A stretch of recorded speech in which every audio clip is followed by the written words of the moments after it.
Welcome to BitBoy Crypto, home of the BitSquad, the largest and greatest crypto community in all of the interwebs.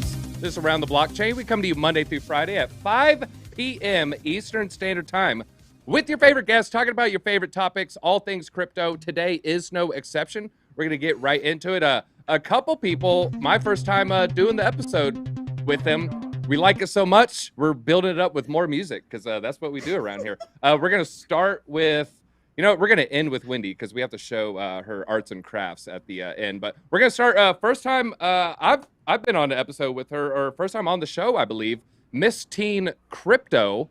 We might be stuck on my We're very broken is what I've been told. We're very broken. Trust me, there's guests. Just believe me. All right, there we go. On the top right corner, we have Miss Teen Crypto. Both of us were accosted by the singing naked cowboy in New York Times, but he's actually a really cool guy, a really nice guy. So we both had the pleasure of interviewing that man.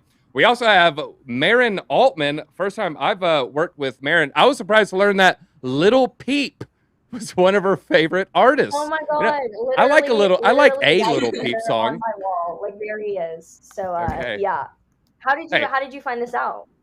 We have our sources. Look, it's like Hot Ones. Okay, I know like what your middle school teacher said about you. I know. I have a guy, Mr. X. He tells me all. We also have Altcoin Daily here today. Look, Felix, they dropped a video yesterday. 4 hot picks for December. I looked at them. They're pretty hot picks. They're pretty hot picks. So you definitely want to check that out. And we also have 3 hot picks right here. I see 4, okay, because you're in there too. All right, and we also have Wendy O taking up that top left spot. She had a arts and crafts mishap earlier. We actually have a picture of the incident, is what we're calling it now. It's just called the incident. Winter 21 there. You know what? The first thing I see wrong is you had icing on the under part of the roof. You went ham with the icing. I think it was you went ham with the icing. It wouldn't hold together. When you're working with a 5-year-old who just cares about eating the gumdrops, you have to reinforce with icing. That is the way. That is the way. All right. Yeah, I think that was they teach you that like second year of architect school. So yeah, that's everybody knows that, of course. All right. Well, before we get into the lightning round and the topics, it's everyone's favorite part of the show. That is right. It is the Market Watch, and we're going to check out some coin market cap right quick. And let's see what the markets are doing. It looks like we're mostly flat with Bitcoin. Ethereum gaining a little bit. Earlier Bitcoin was up and Ethereum was flat. Looked like they're starting to flip-flop. Seeing a little bit of BNB pumpage here. Solana flat, Cardano flat. Ooh, look at that XRP pump. Way above that 70 cents. So if you did jump in at 70 cents, you're already up over 20%. So that's pretty good. Whoo, man. I bought a lot of wax 3 days ago. I've been bragging about it in the office. I didn't have it inside knowledge. They did something with Microsoft. So yeah, my wax is looking really, really good now. Cadena, CeeLo, Hubie. Let's see if we check out the losers here. Helium. I know a lot of people are waiting on their helium miners, so I get messages about that all the time. Bitcoin, BSV down a little bit. Good, because it pumped kind of hard yesterday. Mana, BAT, everything down a little bit, but nothing looking too crazy. Now, Wendy, I saw you celebrating the wax pump. Do you have your own wax story? Is it wax on or wax off? It is actually both, and I just have a small bag of wax, and it's just nice to see that they are finally doing something moving price-wise, because I know everybody cares so much about prices. So I'm happy for the community. And shout out to CryptoStash. Yeah, CryptoStash is one of the main wax people. Also, Ken Bosak. Ken Bosak. Yeah, we all love. I almost called him our nickname around here. So that almost bro. Ken Bosak, bro. Yeah. You can catch him at those crypto conferences walking around barefoot. It's always fun to see. But yeah, we're gonna get right into our lightning round question here. The Metaverse token with the best upside. There's a lot of choices out there. A lot of them have had huge pumps, but sometimes things pump for a reason. If it's going up, there's a reason it's going up. Sometimes, it can get overbought, but just because you're seeing something pump doesn't mean it won't have that next leg up. I know we saw that with Solana. Jump from 20 to 40. Oh, there's no more it could jump. The next thing you know, it's $100. There's no chance it would go more. Then it's $200. So we never know what we're going to see with crypto when we have these parabolic rises. So we're going to start with Altcoin Daily here. Altcoin Daily. I saw you playing Gods Unchained. What to you is one of these metaverse tokens that are maybe undervalued right now? I certainly think of Gods Unchained as one of the blue chips in the space, well backed, and we've been talking about it for a long time. And they recently did have that token drop, so anybody from our audience hopefully received some free tokens if you did decide to play. As far as like games that have the most upside, I mean, obviously it's going to be the ones that just launch and, you know, that just take a little bit to pump them. I mean, out of the blue chips, the engines, the Decentralands, those have cooled down a little bit, particularly Engine, not that it's necessarily a metaverse game directly. As far as the other types of games, it really depends on, you know, what you think will be hot, like the Farmville type games, like the My Neighbor Alice, the augmented reality games like Realm, fantasy games like Gods Unchained, space type games are pretty hot, UFO gaming, Mars 4, Star Atlas, or even horror type games, Fear. I guess to sum it up, I think the games with the most upside are going to be the newer ones that are fun to play and that are well backed. Yeah, and fun to play is a key. You know, we were kind of talking about this on yesterday's episode. There's so many games that are just bad that no one likes playing. Now, Maren Altman, what about you? I know there's some gems out there waiting to be discovered. What is your metal detector finding out there? Honestly, the metaverse game I know the most about because of my genuine interest in it has been Star Atlas. I found out about it through being into the Solana ecosystem, and it was the first game I heard of. And what stuck out was that they had a governance token as well, along with the Atlas token itself. I also picked up on Ethan BitBoy because I listened to the things that he throws out there, and it looked like a really interesting piece on Polkadot. And so I'm also the two things I'm holding in the metaverse space are Efinity and Star Atlas. Star Atlas is actually my largest play in the Solana ecosystem other than Solana because it has not delivered anything yet. It's still, and if we know anything, I say buy beta, buy testnet, sell delivery, sell mainnet. Like if there's not a product, if there's nothing, fabulous. There's no letdown, amazing. So like literally the fact that I don't know what's being built. I also come into this with very little, honestly, of like the metaverse and its dynamics. Like openly the least understanding out of any field probably in the space. Mostly because I don't game. Like I do not game whatsoever. I have no dopamine receptors. I get nothing out of it. So like my awareness of this does not come from any experience. It's mostly just secondhand and then trying to think of it kind of like real estate in a way. But I do really like that Star Atlas, like the graphics are cool. There's nothing yet, which is phenomenal because there's already like kind of a name behind it. So those are the two. Star Atlas and Efinity are the two that I hold, but I'm particularly interested in Star Atlas. I have no dopamine receptors whatsoever, said 80% of Little Peep fans. Miss Teen Crypto, what do you have for one of these gems in the metaverse space? I'm pretty new to the metaverse world. I've pretty much been treading lightly, trying to discover different metaverses. I think Decentraland is one of the main ones onboarding people. It's what's really popular right now. I am interested in a new type of metaverse. It's called Uplift. It's on Wax. It's something that Gen Z can relate to because Gen Z, we love Minecraft and we always love to build. A lot of kids are on Roblox. So on Wax with Uplift, you can actually buy an NFT that represents a plot of land and you can build on it, invite your friends to build on it. And I think that's something that is really going to take off one day in terms of, you know, the economy that they're growing. They have a token called Upliftium. You could use that token to put NFTs on your land, like images. You could put signs that you could punch and get NFTs from. And they're starting an economy really because you could set up galleries and stores where you could display art. It's getting pretty insane. So that's something I'm looking out for, Uplift. Yeah, Decker Bobbins used to work here, one of our interns. He loved Uplift, try to get everybody into it. And our BJ, our technical director, he loves it as well. Who do you think told Decker about it? Well, BJ let me know that he told Decker about it. So, you know, he was the genesis. So I'm an Uplift Decker can whale. thank BJ, I guess. Okay. Now, oh my gosh. You probably Wendy, got all that lithium. Yeah. Now, Wendy, are there any taco eating simulators that you're, you know, piquing your interest? What metaverse, you know, moves are you looking to make in the near future? Well, first off, I am invested in Block, so full disclosure for that. And I'm going to be doing some cool things with them in the future, hopefully. But another project is actually my biggest altcoin position besides Ethereum and stables. You guys ready for this? Wait. Just to be clear, this is your biggest alt after Ethereum. Yes. This is huge. This is huge. It actually might be more than my Ethereum bag, but it's Gala. It is Gala. The ecosystem Gala. is absolutely amazing. They have the Vox NFTs, they have the Mirandus, they have the Spider Tanks, they have Town. I feel like they were one of the first Metaverse NFT games, like actually crypto gaming anything that actually had a working product. And I've been holding, I sold half of it, have a moon bag. So it is a massive bag that I have. Anytime I look at it, it just makes me so happy to be part of the community. My shout out to my friend Mystical Oak. She absolutely decimates everybody in that game. Super well at it. I've got some Voxes also. Just a really cool project that I love and I am invested in. I'll be going to Galaverse this weekend. All right, so it piqued your interest, or Pico de Gala. All right, altcoin, you wanted to say something? Go ahead.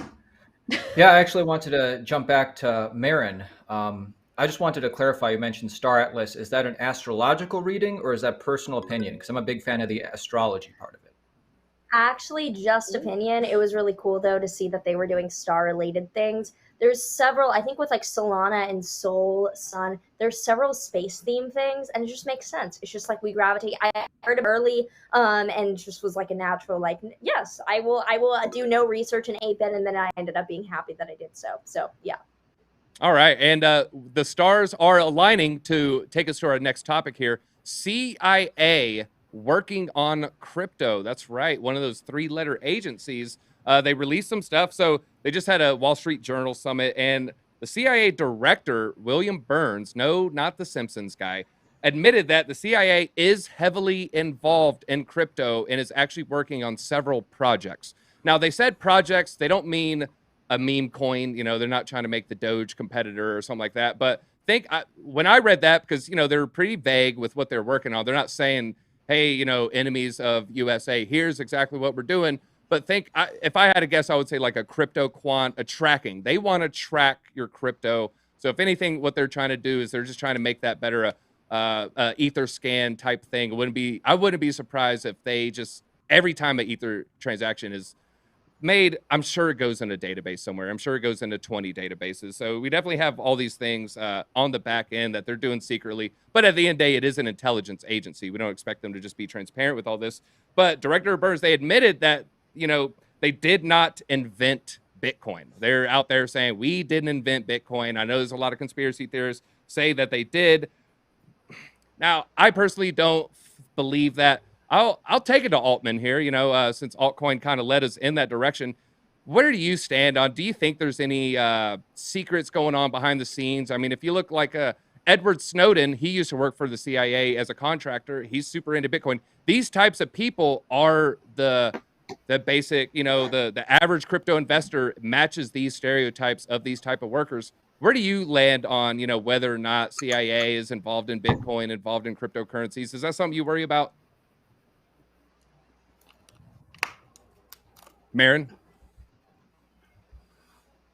No, I don't know what's happening here. Hi, Okay. sorry, you cut out for a second. Oh, yeah. I was asking you, where do you land on, you know, whether or not the CIA is involved in, you know, inventing a Bitcoin, inventing a Monero, inventing, you know, a Zcash with backdoors? Where do you land on these conspiracies? I am very open to entertaining these ideas because if you've read anything with like oftentimes what's released in bills and whatnot, there'll be random things in there that involve like, oh yeah, the CIA has been working with consciousness. They've been working with like UFO tracking. Like if you look at actually what's released, it often does allude to them at least dabbling or entertaining in things that often people, you know, joke around as conspiracy. And I don't think it's a far reach to think that the CIA could launch a coin, launch a token just to see the kinds of things behind it and like how people respond. So I wouldn't say that I have any like project in mind or know in any way how this would happen, but I would be surprised if there weren't infiltrants and agendas involved. Yeah, I mean, we would expect it, honestly. Now, Wendy, I know you care about privacy. It's something that you definitely is on your plate of concerns here. Should people, you know, holding Monero, holding Zcash, holding these privacy coins that are meant to hide all this information, if the CIA or these agencies, the NSA, if they really want to focus on privacy coins, should the holders of these privacy coins be worried? This kind of goes along with anything in the crypto ecosystem or any investment. Anything that you own that is part of the cryptocurrency space, whether it is a stable coin, it is Bitcoin, it is Ethereum, it is a privacy coin. If the government or any of the legalized cartels want to find out what you're doing, they're going to find out what you're doing. So if you think you're going to, get over on them, you're going to hide something, you're going to be super secretive, unless you are like one of the top 1% that really, really knows their stuff, knows privacy, is super tech savvy, they're going to find you, they're going to come for you. So be transparent, be honest, and also know that the CIA and the government have been into crypto for quite some time. If you look at NIST has done quite a few studies. They're a government agency, I believe, or contracted by the government regarding Bitcoin, because they're looking at making Bitcoin the U.S. digital currency. Fortunately, that's not going to be happening here, but they are paying attention to a lot of things, and they've been on the in for quite some time. Now, Wendy, with the Panama Papers, the Paradise Papers, all those PE papers, we see that a lot of the people in power are hiding their money, moving things around, going to the Bahamas. Do you think that privacy coins could be the next wave of those in power, just like the brand new, what was it called, like the brand new Cayman Islands? 100%, it definitely could be, but you also need to realize that people with money that are trying to hide something, they're already in the pockets of people that have power, that have the capabilities to help them hide. We're seeing this with a particular case that's being spread all over media right now, which I will not name for the algo. But if you have money, if you have influence, if you have a good network, there's a saying that I will never forget: your network is your network, or your network is your net worth. I believe it goes that way. But basically, if you have money and you're very well connected, you can do anything in this world. Doesn't matter if you have privacy coins or not, but just understand that if somebody wants to track you, if they want to find you and they're from up above, they're probably going to have more money and resources than you, and potentially more people that are more intelligent than you. So just understand that they will come for you if they need to come for you. All right. And now, Miss Teen Crypto, we were talking about gaming earlier, and a lot of times what you see with hackers is the hackers will develop something and then the game will fix it and exploit. So it's a battle between, the hackers and the game makers. And then, it goes back and forth like, oh, they exploited this, and then they fix the exploit. It goes back and forth, back and forth. Do you think that we'll see something similar with a privacy coin and the CIA? And if that's the case, who do you think will win this in the long run? Will the privacy coins pull out ahead, or will the CIA catch up? Honestly, I don't know. There's a lot of directions that the space could go in general. I think that a lot of people right now are attracted toward the idea that we can be our own bank, we can be our own store, and be in control of our funds. So I feel that, the gaming space and all of these coins will eventually, or right now, will go that way towards decentralization. That's just where my head is at least. Okay. All right. Now I'm going to end it here. We'll go to the next topic, Altcoin Daily. I wanted to ask you this. I don't know if you've done a video on this. It wouldn't surprise me if you have. The CIA didn't bring up mixers. And, they brought about, the pipeline hacks and people are using crypto to get paid in this, but they purposely omitted mixers. What is your thoughts on that? And maybe just describe what mixer is for those who don't know what we're talking about. Sure. There's all different kinds of mixers. Mixers are just generally where you can send your coins and it mixes them with other people's coins, and everybody gets out different coins, and in a way it like kind of obfuscates who owns what coins. Now, there are pros and cons to using them, and all of them are on different types of different levels as far as whether they're quality or not. I guess the negative to using a mixer is that all of a sudden you're mixing with people who maybe actually have done nefarious things, and now all of a sudden you could be on a list somewhere because they think that maybe you're connected in some way. And then the good part is, if everybody in the world did it, then, everybody would have privacy. I think the reason that the CIA didn't bring that up is because they probably don't know about it. I'd be surprised if half the CIA agents even knew what Etherscan was. But I think what you said earlier at the top was that, what they're probably trying to do or working on is basically aggregating data on Etherscan, just a, nice little printout so the people in charge can just, read a one-pager. Yeah, no, you're probably right. There's the nerd in the basement. He knows all about it. He's on there on his off time, and then he makes his little report and just hands it to the boss man who, what? Scan? Wait, did you scan this? Did you is this on Slack? What is going on? Yeah, I would buy that narrative. Just as the older I get, the more I realize most people in charge don't know what they're talking about. I can say that because Ben's not here today. Well, let's go to the next topic here. We're going to talk about metaverse growth, and we got the AR, we got the VR, and we got just traditional gaming, just looking on your screen or playing on your phone. Now, there's all types of flavors, we're going in different directions. A lot of people are assuming, all metaverses that are going to the VR, right? We're all going to wear headsets. We're all going to look like, robots, running into light poles or something. I have a question just for everybody. Who here has worn a VR headset more than 30 minutes? Anybody? All right. Miss Teen. All right. Altcoin. Borderline. All right. Now, with that, Miss Teen, do you think that this is going to be the norm? Because, someone in the office brought up a good point. You can play Fortnite for 6 hours, 8 hours. People often do. I may have done it myself. But I'd never really hear about people wearing their VR headset for 6 hours. Is this going to be a main hurdle, or do you think the tech will get good enough in the long run where that just no longer matters? Honestly, personally, I've had my headset for a few weeks now. I use it for more than 30, 45 minutes without getting dizzy. And my friends that are in it for a long time, they're like, oh, that's just what happens at the beginning. It's just like when you get a new prescription for your glasses, you just need a little while to adjust. There are people I know that could spend 6 to 7 hours in VR. I personally can't right now. I could switch from my headset to my computer. I do see the tech obviously getting better. You've seen the iPhone get better from, for example, 2008 when it first came out until now. So I picture the same thing for this VR headset. I mean, I believe there was something called Google Glass a few years ago where you put on the glasses and you were able to see the apps and stuff. So the technology was there. The VR is not, maybe a step down, but a step up in some ways in terms that now there's games and there's a new social connection there. So I do see a progression in this area, just like every other technology sector. I don't know how long it will be until people catch on to it, really. But well, I'm glad you brought up the Google goggles. I remember when those came out, and they very quickly just kind of shelved the whole experiment. They had, I don't remember the exact number, but it was thousands of people throughout the country, mostly Silicon Valley, who got these test goggles and were wearing it around. And the rumors that I heard is these people were wearing it while driving, weren't taking off, and it quickly, they realized this could be a liability. Think of think of Tesla's self-drive mode. It's, you're not supposed to fall asleep on the highway, but people would do it and the car would crash, and then they would sue Tesla. So I think it was a similar situation.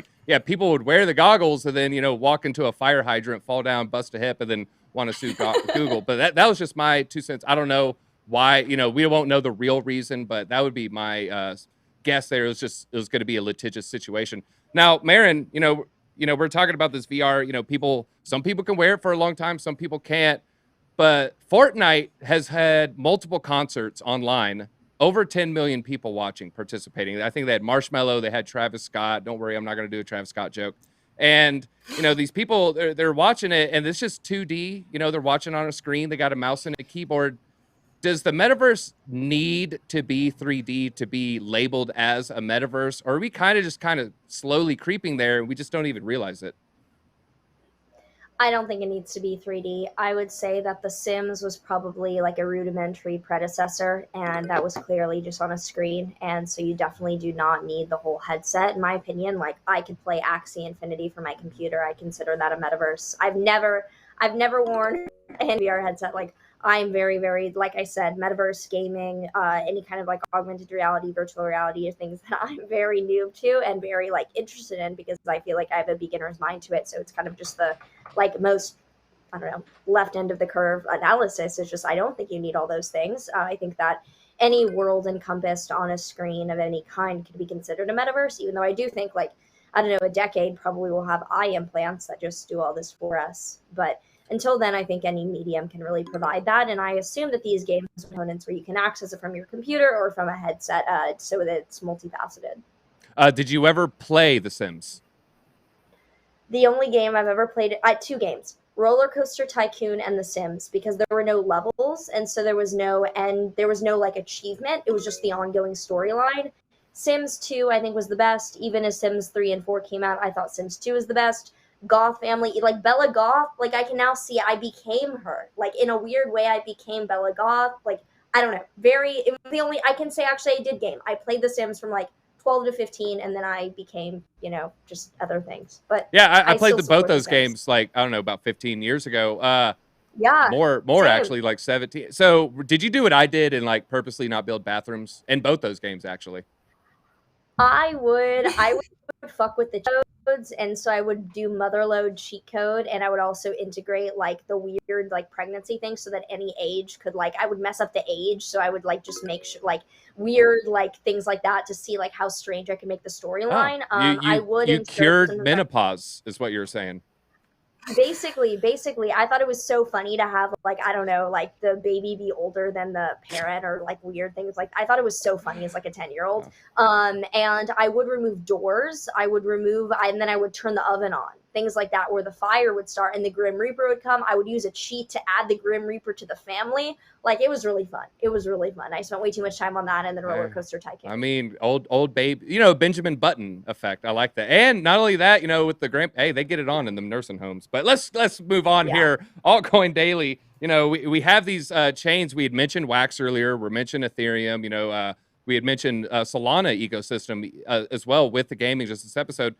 What chain do you think is going to be fully suited? Is it, Ubisoft chose Tezos. What chain do you think is going to be, the top winner? I don't want to say the winner, but a top winner of the future of the metaverse. And you were muted. The chain that's going to be the top winner for the future of the metaverse is going to be a chain and a game where people don't even realize necessarily that they're playing on a specific chain. So, cheap, fast payments, that's obviously a given for mass adoption. And, we're seeing that in AVAX and BSC, but also we're seeing that in ETH layer 2s like Immutable X right now. And certainly stuff on Solana. And in the future, who knows what it'll be? Maybe even a different chain. I actually want to zoom out a little bit. Let's take it back on all of us and ask the audience a question right now. We're hanging out in the metaverse one day only. Which one of us do you want to hang out with? Now, let us know in the chat. And keep in mind, if you're hanging out with me, might have to talk about some twin stuff. If you're hanging out with Maren, might have to talk about how astrology ties to crypto. If you're hanging out with Miss Team Crypto, maybe you have to hear about certain colleges she's considering. If you're hanging out with Wendy, maybe you'll hear about Baby Yoda. If you're hanging out with DEEZY, maybe you'll hear about some hot NFT picks or maybe even some sussy NFT picks. We don't know yet. Yeah, who knows? Opportunity and risk. Yeah. And taco recipes as well for Wendy. Now, Wendy, I'm going to ask you here. What do you think the first major thing that everyone is going to NFT? Is this going to be a dental record or a medical record? Is this going to be something with the DMV? Is this going to be something with house deeds? Is this going to be, a blood type or I hate to even say it, some sort of vaccination program? What do you think the first everyone has one NFT will be?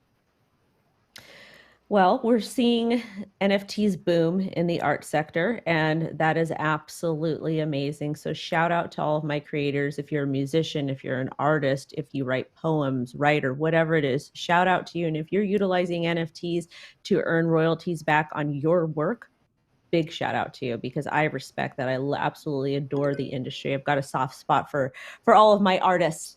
No, I will not date a musician again. Don't ask me. Anyways, but as far as the first main industry, it's the first main industry to probably really move forward with NFTs and that type of thing. I would love to see it happen in healthcare. I'm a former healthcare worker. I worked in HIV/AIDS for 7 years. I'm coordinating patients' care, and I can't begin to tell you how complex our job was, because a lot of people don't realize that different states, different counties operate differently. And then also when you have a time change. So for example, in LA, it's PT time. I want to say New York, it's ET time. So when you have a client that comes from New York to California, vice versa, sometimes you don't have access to their healthcare records because they're located in a facility that closes at a specific time. So I like to see sectors that people can improve their quality of life with. This is also said with real estate, especially the DMV, because we all know the DMV is the biggest scam in the world. Well, third or fourth. But I would love to see healthcare kind of take advantage of that and just kind of make things easier for patients, because there are some people that are not capable of taking care of themselves. They don't have family or friends or services to help them. Hey, and if we're all lucky, we'll all be old as well, and be at that stage ourselves. But no, that's a good point. I like that. Well, that is all we got time for today. It looks like Little Peep's biggest fan is the winner. We're gonna pass it to Maren Altman. Maren, you get about 30 seconds. Leave us with a parting thought, and tell us why Little Peep's the best. No, I'm just kidding. Whatever you want to say here.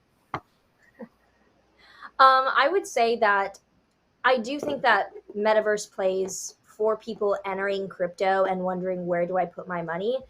Not just a trend, in my opinion. And I openly don't know which one to pick. It's not the field that I have the most, like, you know, alpha in, but I think that just, if Facebook's going to rebrand to Meta, like, come on. I think that it's definitely going to be the biggest asset class in terms of appreciation, like biggest asset class to appreciate over the next like 3 to 5 years, I would say. Maybe not the biggest, but I'd say one of them. I'd make that claim. So to anyone who's like newer to crypto, if you're someone who like constantly asks me, where do I put my money if I'm just entering? Look, I don't know the exact one, your own research, but I think that the metaverse sphere is one to like highly consider over something that is a bit more established or has been here for a while.